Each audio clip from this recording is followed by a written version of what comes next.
Hello મિત્રો, સ્વાગત છે અમારી યુટ્યુબ ચેનલમાં. તો જાણીએ રાંધણછઠ વિશે. આવતીકાલે રાંધણછઠ. જાણો રાંધણછઠ મનાવવા પાછળનો શું છે મહિમા. શ્રાવણ મહિનો એટલે તહેવારોનો મહિનો. શ્રાવણ વદ છઠની તિથિને રાંધણછઠ તરીકે મનાવવામાં આવે છે.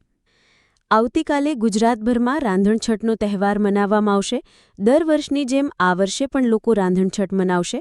પરંતુ શું તમને ખબર છે આ રાંધણછઠ મનાવવા પાછળનો શું છે મહિમા? નહીં ને? જાણો અહીં. આ અંગે વધુ માહિતી આપતા જાણીતા જ્યોતિષી અમારી ચેનલના જ્યોતિષીએ જણાવ્યું કે દર વર્ષે શ્રાવણ માસના કૃષ્ણ પક્ષની છઠની તિથિને રાંધણછઠ તરીકે મનાવવામાં આવે છે. છઠના મહિમાની વાત કરીએ તો મહાભારત કાળની વાત પ્રમાણે ધાર્મિક રીતે જાણીએ તો આ દિવસે ભગવાન શ્રીકૃષ્ણના મોટા ભાઈ બલરામજી, જેને શેષનાગનો અવતાર માનવામાં આવે છે, તેમનો જન્મ થયો હતો. એટલા માટે મહિલાઓ પોતાના પુત્રના લાંબા આયુષ્ય અને સમૃદ્ધિની કામના કરી રાંધણછઠની ઉજવણી કરી ઉપવાસ કરે છે. આ તહેવાર ભારતના અલગ અલગ રાજ્યોમાં જુદા જુદા નામે ઉજવવામાં આવે છે.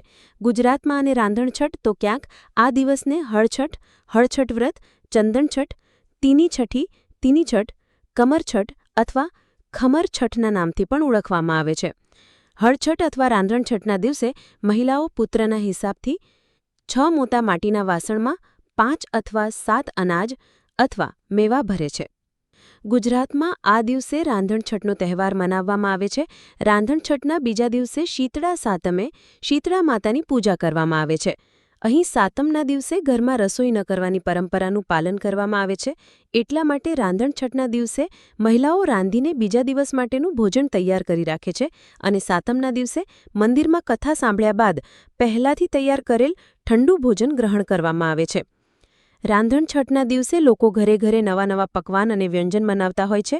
આ દિવસે આખો દિવસ દરેક ઘરમાં નવી નવી વાનગી બનાવવામાં આવે છે અને બીજા દિવસે એટલે કે શીતળા સાતમના દિવસે છઠના દિવસે બનાવેલ ભોજન અને પકવાન માણવાનો મહિમા છે, જે વર્ષો જૂની ધાર્મિક પરંપરા છે.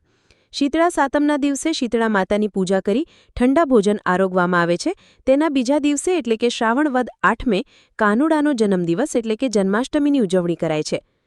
આ બધી વાનગીઓ બનાવ્યા બાદ રાંધણછઠની રાત્રે ઘરના ચૂલ્હાની સાફ સફાઈ કરવામાં આવે છે. સફાઈ કર્યા પછી ચૂલાને ઠારવામાં આવે છે. ચૂલા ઠાર્યા પછી તેનો ઉપયોગ કરવામાં આવતો નથી. રાંધણછઠના દિવસે માન્યતા પ્રમાણે માતા શીતળા ઘરે ઘરે વિહાર કરવા માટે આવે છે અને ચૂલામાં આળોટતા હોવાથી આ દિવસે સાંજે જ ચૂલો અથવા ગેસને વિધિપૂર્વક ઠારી દેવામાં આવે છે. જો માતા શીતળાને અમારા ઘરના ચૂલાથી ઠંડક મળશે તો માતા શીતળા સુખી થવાનો આશીર્વાદ આપી બીજા ઘરે જાય છે. માટે રાંધણછઠના દિવસે સાંજે ચૂલો ઠારવાની પરંપરા છે. આધુનિક જમાનામાં ગેસ આવી ગયા છે ચૂલાની જગ્યાએ, તો ગેસને પણ ઠારવાની પરંપરા રહેલી છે. એક દિવસ ઠંડુ ભોજન જમવાથી આપના શરીરમાં થતા અન્ય વિકાર પણ શાંત થઈ જાય છે અને શરીર એકદમ નિરોગી બની રહે છે. શ્રાવણ મહિનામાં કૃષ્ણ પક્ષની છઠનો તહેવાર ભગવાન શ્રીકૃષ્ણના મોટા ભાઈ શ્રી બલરામજીની જન્મજયંતિ તરીકે ઉજવવામાં આવે છે. આ દિવસે શ્રી બલરામજીનો જન્મ થયો હતો. શ્રી બલરામજીનું મુખ્ય શસ્ત્ર એ હળ છે. આ કારણોસર તેમને હલાધર પણ કહેવામાં આવે છે. આ ઉત્સવનું નામ શસ્ત્રના નામ પરથી હળ પરથી રાખવામાં આવ્યું છે. ભારતના કેટલાક પૂર્વી ભાગોમાં તેને લલાઈ છઠ પણ કહેવામાં આવે છે. આ દિવસે કેવી રીતે કરશો પૂજા? સવારે જલ્દી ઉઠી સ્નાન કરીને સાફ વસ્ત્ર ધારણ કરવા જોઈએ. ત્યારબાદ વિધિ વિધાનથી પૂજા અર્ચના કરીને નિરાહાર વ્રત રાખો. ત્યારબાદ સાંજના સમયે પૂજા કર્યા બાદ ફળાહાર કરવામાં આવે છે.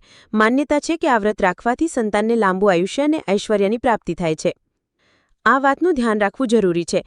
આ વ્રતમાં કેટલાય નિયમોનું પાલન કરવું જરૂરી હોય છે. હળછઠ વ્રતમાં ગાયના દૂધ અથવા દહીંનો ઉપયોગ કરી શકાતો નથી. આ ઉપરાંત ગાયના દૂધ અથવા દહીંનું સેવન કરવું પણ પ્રતિબંધિત માનવામાં આવે છે. આ દિવસે માત્ર ભેંસનું દૂધ અથવા દહીંનું સેવન કરવામાં આવે છે. આ ઉપરાંત હળથી ખેડાયેલ કોઈ પણ અનાજ અથવા ફળ પણ ખાઈ શકાતું નથી. જાણીતા જ્યોતિષી ફ્રોમ જેવિક લિક્વે.